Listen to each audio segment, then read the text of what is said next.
жедел ақпарат. Саламатсыздар ма құрметті көрермендер. Ең соңғы жаңалықтар алғашқылардың қатарынан білгіңіз келсе, лайк және подписация таңбаларын басып, біздің арнамызға жазылуды ұмытпаңыз. Павлодар облысында көлік астында қалған әйел қаза тапты. Павлодар облысында әйелдің өліміне қатысты тергеу басталды деп хабарлады Түркістан КЗ. Қайғылы оқиға таңғы сағат 6:00 шамасында Ақсу қаласының маңындағы Орловская Ляга су қоймасының жағасында болған.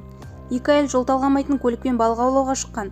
Полицейлердің мәліметінше көлік 47 жастағы облыс тұрғынына тиесілі.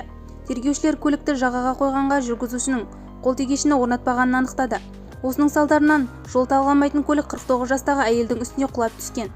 Ол алған жарақатынан сол жерде көз жұмды. Көлік құралдарын пайдалану тәртібін бұзған үшін Қазақстан Республикасының қылмыстық кодексінің 345 бабының 3 бөлігі бойынша соталды тергеу амалдары жүргізіліп жатыр.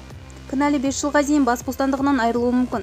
Павлодар облысының полиция департаменті мәліметінше, сараптама тағайындалып, көлік уақытша ұстау изоляторына қойылды. Бізді бақылауды жалғастырыңыз.